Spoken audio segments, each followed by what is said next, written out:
Impressive work, James, Marcus said, scrolling through my presentation. This AI security system could revolutionize how we protect corporate networks. I nodded, trying not to show how proud I was of the project I'd spent 2 years developing. Thank you, sir. The neural network's ability to detect and adapt to new cyber threats is completely unique. We could patent this within months. My name is James Chen, and at 32, I created something that could change the cybersecurity industry forever. An artificial intelligence system that could learn and evolve faster than any hacker, protecting networks in real time without human intervention. The board meeting is next week, Marcus continued, leaning back in his leather chair. I want you to send me all the documentation, every line of code, every test result. Something in his tone made me hesitate. In 5 years at TechShield Industries, I'd learned to read my boss's moods. Something wasn't right. Of course, I said carefully, though I should be there to explain the technical aspects.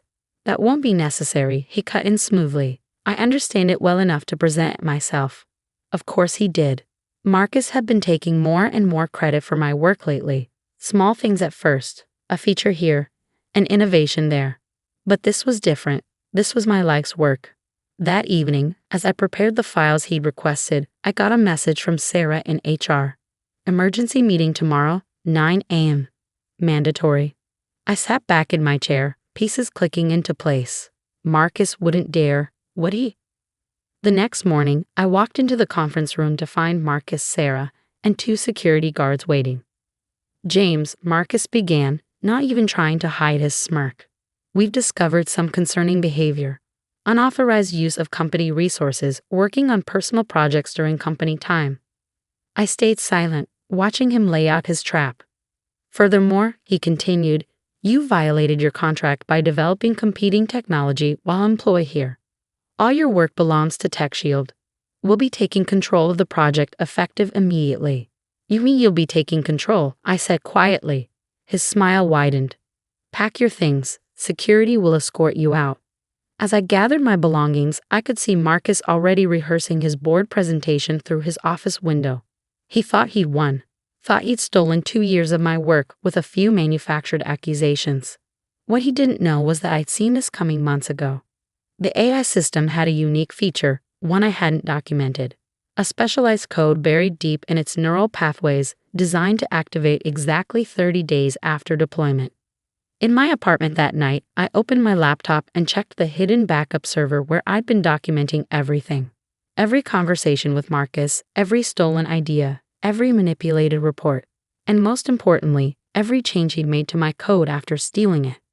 My phone buzzed, a message from Tom in it. He's already modified the base code, trying to make it look like his work, just like you said he would. I smiled, thinking about the trap Marcus was walking into. He was so busy erasing my fingerprints from the project, he didn't realize he was actually arming the trigger. In 30 days, when the system went live for the board, it would do exactly what it was supposed to do, expose every security threat to the company, including the ones hiding in the CEO's office. Over the next few weeks, I watched from afar as Marcus prepared to unveil his revolutionary AI system.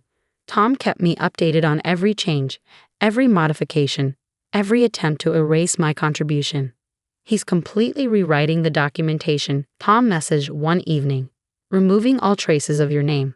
But he can't understand half the architecture. He's making mistakes. Perfect. Every change Marcus made to try covering his tracks only reinforced the hidden protocol I'd built into the system's core. Like a digital immune system, it was designed to recognize and remember its original creator. 20 days after my firing, I received an unexpected visitor. Sarah from HR stood at my apartment door, looking nervous. James, she said quickly, glancing over her shoulder. I need to tell you something. About Marcus. I let her in curious. Sarah had always been Marcus's loyal soldier, following his orders without question. He's done this before, she said, perching on the edge of my couch. At his last company, stole a major project, fired the developer. The guy tried to sue, but, she paused, the evidence disappeared. Just like your personnel files are disappearing now. I kept my face neutral. Why are you telling me this? Because it's wrong, she said firmly, and because I found something when I was archiving your files. She pulled out a thumb drive. Original project proposals from 2 years ago. Your proposals, with timestamps and signatures. Marcus must have missed these. I took the drive, already knowing it would fit perfectly with the evidence I've been collecting. Thank you, Sarah. But aren't you worried about your job? She stood up, straightening her blazer. Some things are more important than jobs, James. Besides, she smiled slightly, I already have interviews lined up at other companies. What Marcus is doing, it's not just wrong, it's illegal. After she left, I checked my hidden server. 10 days until activation. Marcus had scheduled the board presentation for exactly 30 days after my firing, wanting to establish his ownership of the project as quickly as possible. My phone buzzed. Tom again. You need to see this. He's trying to patch in new security protocols, making a mess of the core functions. I logged in remotely through a secure connection Tom had maintained.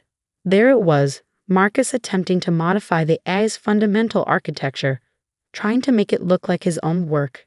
Every clumsy change created new vulnerabilities, new gaps in the system. Gaps that would be exposed when the hidden protocol activated. 7 days before the presentation, I received another unexpected message. This time from Marcus himself. James, upon review, perhaps we were hasty in terminating your position. Would you be interested in discussing a consulting role? Limited scope, of course. Marcus. He was getting nervous. The system wasn't behaving quite the way he expected. His modifications were creating unpredictable results, and he couldn't understand why. I didn't respond. 3 days before the board meeting, Marcus tried again, this time offering a generous compensation package in exchange for my technical insights. Still, I waited. The day before the presentation, Tom sent me the final confirmation. Everything's in place. Marcus has scheduled a company-wide system update for tomorrow morning. The entire board will be watching the live demonstration. I smiled, thinking about the elegant simplicity of it all. Marcus had spent weeks trying to erase me from my own creation, not realizing that every change he made only strengthened its core purpose, to identify and expose security threats. And tomorrow, in front of the board, the system would identify its biggest security threat of all. Thanks, Tom, I replied. Make sure you're recording tomorrow. Every screen, every reaction. Then I sat back and waited for the show to begin. The morning of the board presentation, I sat in a coffee shop across from TechShield's headquarters, watching through the live feed Tom had set up. The boardroom was full, executives, investors, and tech journalists all gathered to see Marcus' revolutionary breakthrough. Ladies and gentlemen, Marcus began, standing proudly at the podium. Today, we unveil the future of cybersecurity, an AI system that can detect and neutralize threats in real time. I checked my watch. 3 minutes until the system update went live. This technology, which I've developed over the past 2 years, Marcus continued, represents a quantum leap in network protection. Allow me to demonstrate. Tom's message popped up. Update initiating. You should see his face. On screen, Marcus clicked to start the demonstration. The massive display behind him lit up, showing the AI's interface. Everything looked normal, exactly as he expected. Then the system spoke. Initiating security protocol, the AI's voice announced. Detecting unauthorized modifications to core architecture. Marcus's smile faltered slightly. This wasn't part of his script. Warning, the AI continued. Multiple security vulnerabilities detected. Source, recent unauthorized changes to base code by user, Marcus Wheeler. The color drained from Marcus's face as he frantically clicked through screens, trying to stop what was happening. But every click only triggered more revelations. The display shifted, showing side-by-side comparisons. My original, elegant code versus Marcus's clumsy modifications. Timestamps of his changes. Recorded meetings where he'd taken credit for my work. Emails where he planned my firing. What you're seeing, the AI explained to the stunned audience, is a comprehensive security audit. My primary function is to identify and expose threats to system integrity. The biggest threat detected, systematic theft of intellectual property by Marcus Wheeler. Sarah's documented evidence appeared next, proof of Marcus's pattern of stealing others' work. Then came the original project proposals she'd saved, showing my name and timestamps. Turn it off, Marcus shouted, but the system wasn't responding to his commands. It had recognized him as a threat and locked him out. One of the board members stood up. "Mr. Wheeler, what is the meaning of this?" "It's a trick," Marcus stammered. A disgruntled ex-employee. Actually, Tom's voice came from the doorway as he walked in, holding a stack of papers. "It's exactly what the AI is designed to do. Protect intellectual property and expose security threats. James Chen built this system. These are the original development logs, proving his ownership." The boardroom erupted in chaos. Journalists were frantically taking notes. Investors were making calls. And Marcus looked like a man watching his world collapse. My phone buzzed. A message from the board chairman.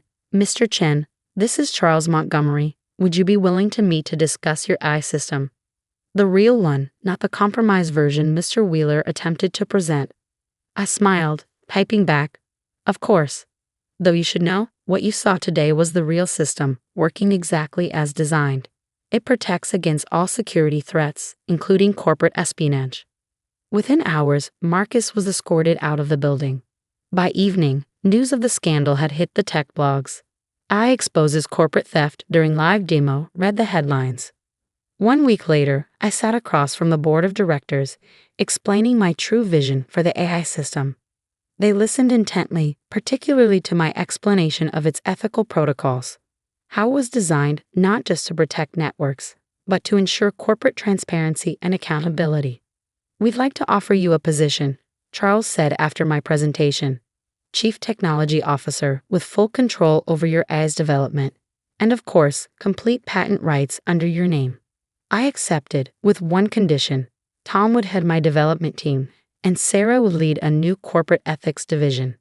As for Marcus, last I heard, he was facing multiple lawsuits, including from his previous companies where he'd pulled similar stunts. The AI had exposed not just his theft of my work, but a pattern of intellectual property theft spanning years. Sometimes the best revenge isn't about destruction. It's about letting the truth reveal itself at exactly the right moment. Now, whenever I walk past my old office, Marcus's former office, and my new one, I think about something my father used to say: "Intelligence without integrity is a weapon pointed in the wrong direction." Marcus thought he was stealing a weapon. Instead, he armed it against himself. The AI system? It's now an industry standard, protecting not just against external threats, but internal ones too. Every time it identifies and stops corporate theft, I think about that board meeting, about Marcus's face when he realized the truth. He spent so much time trying to erase me from my creation, he never realized that my real signature wasn't in the documentation or the code comments. It was in the heart of the system itself, an unshakable commitment to exposing the truth. Sometimes the best security system isn't just about protecting data. Sometimes it's about protecting what's right.